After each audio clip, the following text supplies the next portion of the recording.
Hi, ladies. Welcome to the show. Hi. Hey. How are you doing? Another day in paradise. Awesome. So, welcome to the show. Tell us who you guys are and what you guys do. I'm Sydney Mulligan. I am the COO and co-founder of Emmy Collective. And I am Lauren Aquilino. I am CEO and co-founder of Emmy Collective. And Sydney typically gives our pitch, so I'll let her do that. Well, before we dive into that, how'd you guys get started? Why'd you guys create it? Great question. Oh, what a great question. Well, it was born like most good things out of trauma. So Lauren and I know each other because we actually used to be competitors. We both worked at different agencies that competed with each other. And we were part of a customer champion program for the software that we both worked in. It's called Marketo. So we were Marketo champions together, just some little nerds out there rocking in the world. And we kind of knew of each other. We really had like a mutual friend that we both knew quite well. And we each went our separate ways, both left the agencies we were at.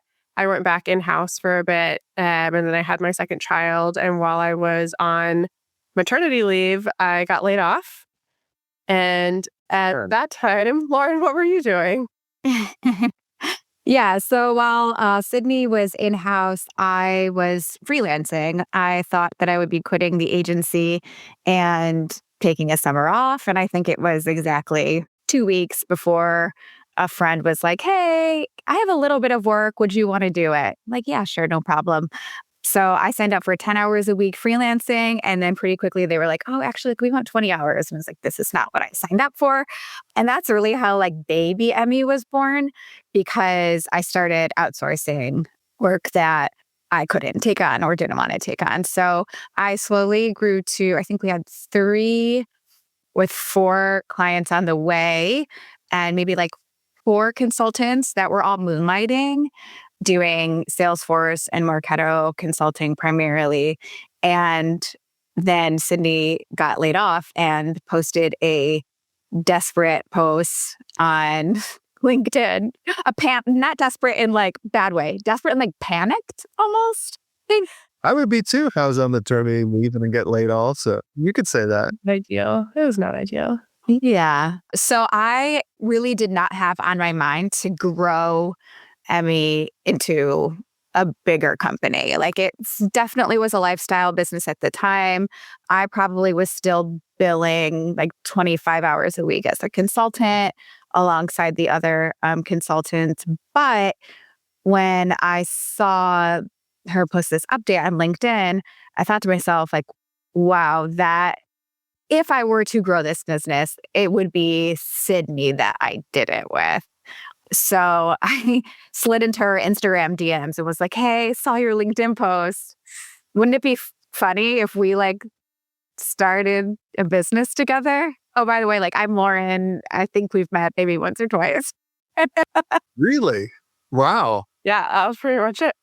Yeah. And, as you can imagine, I was not in a good place. And this was early 2022. I had a 6-week-old and a 2.5-year-old. And I was just like, I have to figure out, like, I have to get a job. It was before the job market really tanked. So there were decent job prospects out there.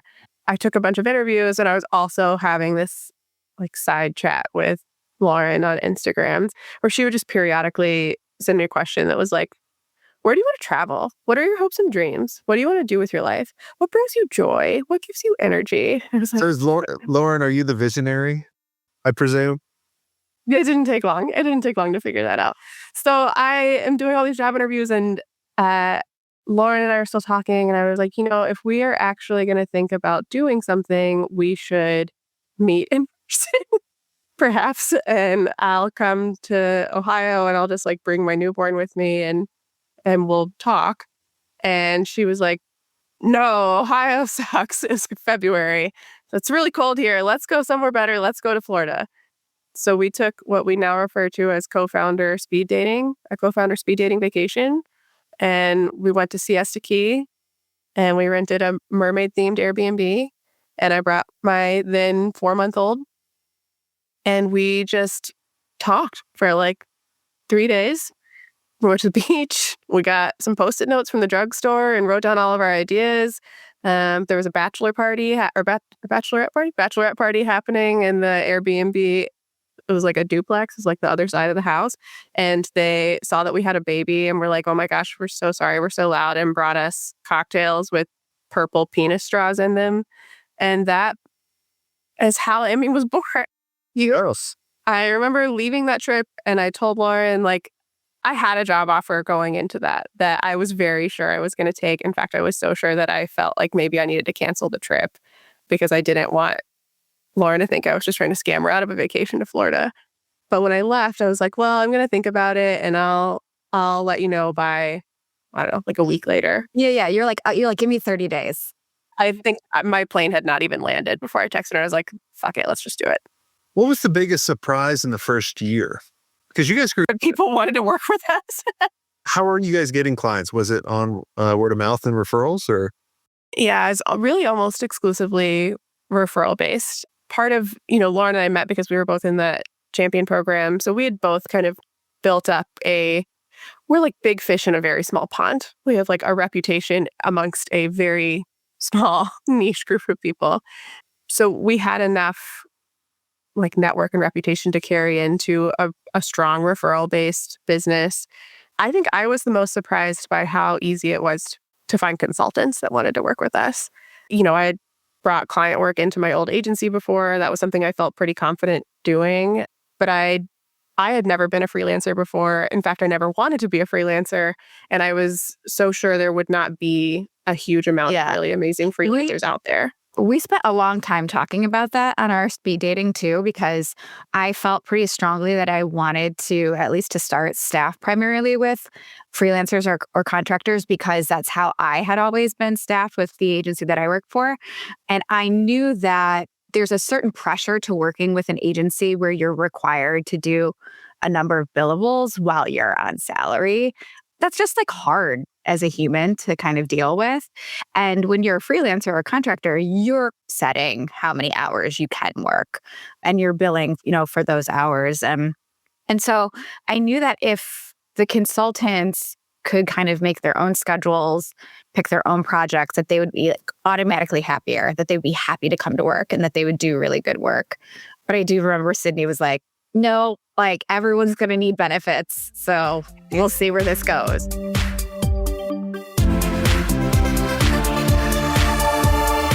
Hi there, agency owners. Let me ask you, are you ready to scale your agency without increasing your overhead costs? If yes, then you need to know about E2M Solutions. Now, E2M is the #1 most reliable white label partner for agencies. They specialize in web design, WordPress development, e-commerce, SEO, and content writing. They basically do all the heavy lifting, which frees you up to focus on growing your agency. Now, here's the best part. E2M's just not another vendor. With over 10 years of experience, their team of over 300 experts has a track record of delivering for more than 300 agencies.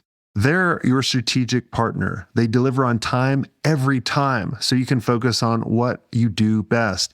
Now, E2M's mission is simple: to help 500 agencies increase their revenue and profit margins with white label services that actually work. And to help you get started, they're offering a special deal, 10% off for the first 3 months, but act fast because it's only a limited time offer. So head over to e2msolutions.com/smartagency to check out their transparent and their flexible pricing. Trust me, if you're ready to grow without burning out, E2M's the partner you've been looking for. That's e2msolutions.com/smartagency. Go check them out and tell them Jason Swank sent you.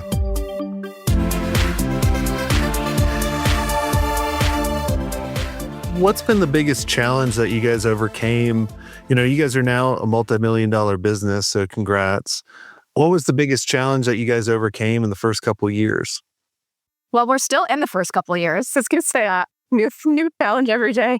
I think the last year, probably our biggest challenge was hitting the limit of what Lauren and I could carry on our own. We got about a little over halfway through the year, and I was more stressed than I'd ever been in my life. And Why is that? there was just a lot going on. We had new clients coming in, new consultants coming in, like all good things. I was handling all the sales calls. We were also investing in marketing for the first time. So we were doing a lot of events that I was traveling for. We were both traveling for.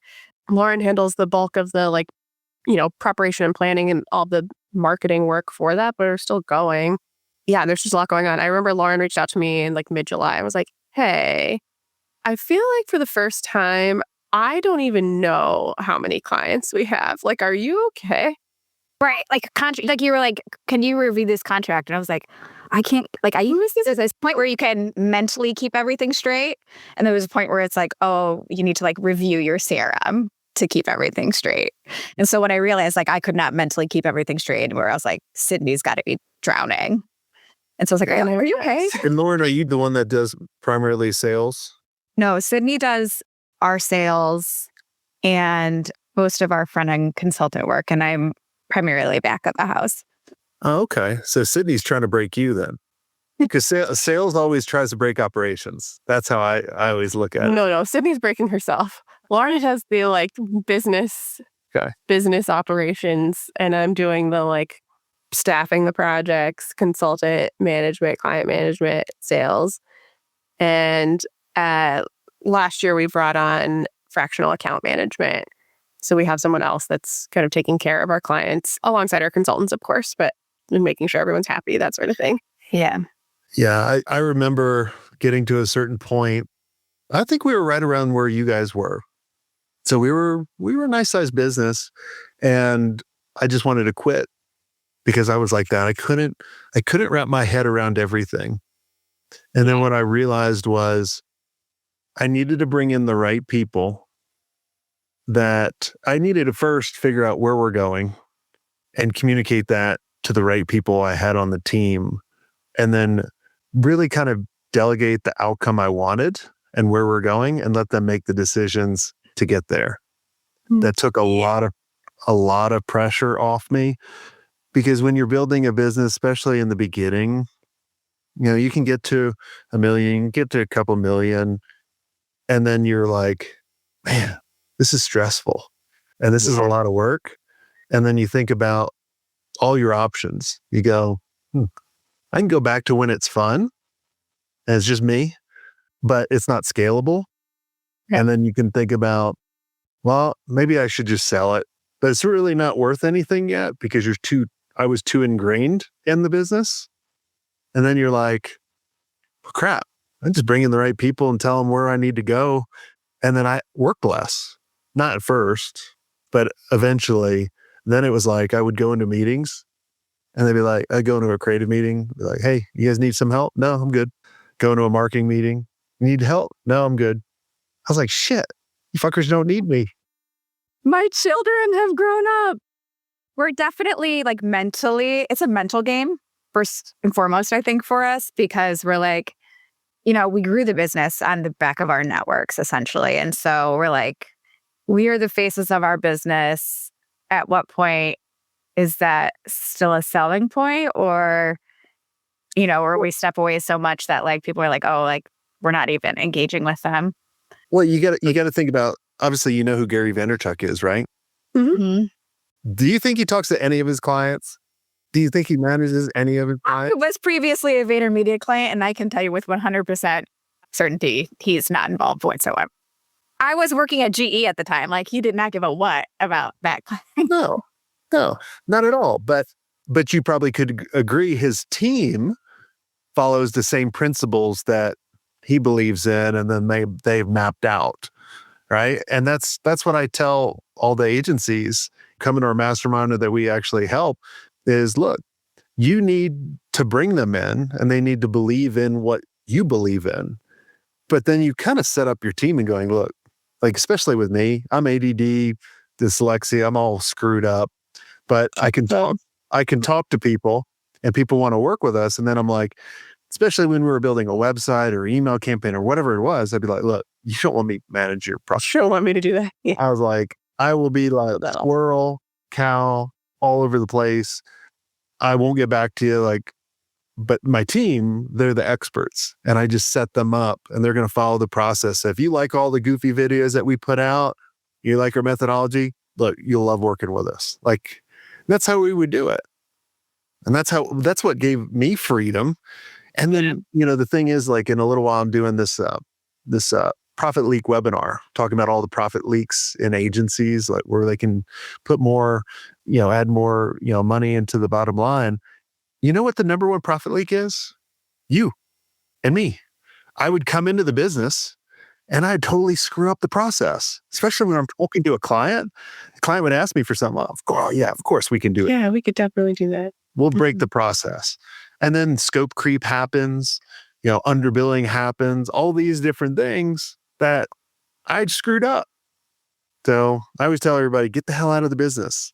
I also think like financially scaling ourselves, it's not a challenge for us. It's just another mental game because we are bootstrapped. And so, it's like, should we take on some sort of funding in order to grow, or are we cool? You have to make those kinds of decisions. I know of people that have taken on funding for their agency and done fantastic. It's like everything. Like, it just depends. I've always been the mentality of, maybe this is just how I've grown up, is I don't want any debt other than my house. Like, if you got a mortgage at 3%, why the hell would you ever pay that off? That's the only debt I've ever had. If I wanted to buy something, I'm going to make sure I have the cash for it. Now, there is a flip side. Some people have grown quicker than we have. But one thing I do tell people is, once you start raising money, you're always raising money. Yeah. And then you're working for someone else. Yeah. So that's why we've avoided it at this point, because we don't want bosses. We still want to be our own boss. We have bosses. I have 3 kids. She's got 2. Like, they boss us enough. Absolutely. Yeah. It's amazing. Like, you walk into, like my family always makes fun of me. Like, you'll walk into a meeting and people are like, oh, like they'll listen to you. Right. But then you come home and they're like, take out the garbage. They don't brush their teeth, whatever it is. Right. They just dog you all day long. So it's good though. It humbles you. Right. They's got to humble you. Yeah. Somebody's got to. I got an 18 and a 15-year-old right now. So they really are bosses. They definitely humbled me. Well, this has all been fantastic and a lot of fun. Is there anything I didn't ask you guys that you think would benefit some of the agency owners listening in? One thing we've never done is hired someone full-time. There's a lot of reasons for it, but part of it is what we're selling is fractional support for specialized skills. And we really believe that one of the best ways for companies to access senior specialized skills is through fractional support, through engaging with an agency like ours. So when we need specialized help, when it's stuff that we hate or are bad at, like everything related to our finances or making people pay us or staying in touch with all of our clients, we, rather than hiring someone and, taking the risk of having to pay someone's salary and having to manage a full-time employee, we lean on agencies or independent fractional support to get us what we need in a much more flexible way. Like, it's easier for them to scale with us. Our account manager was out of the office for like 2 weeks of December unexpectedly because she had a family emergency, but she's not our sole point of failure there. Like, she's from an agency and it's the agency's job to give us a backup when she's gone. So we didn't suffer for that. I think that a lot of people don't realize how many different types of fractional support there are out there. Like, hiring does not have to be your first choice. Yeah. And if you guys need more help, reach out. Go to agencymastery.io, click that little scale button, and we'll jump on a call. And you can see how our process works and how we can help your agency be more profitable, stop wasting time, fix a lot of those profit leaks. And until next time, have a swank day.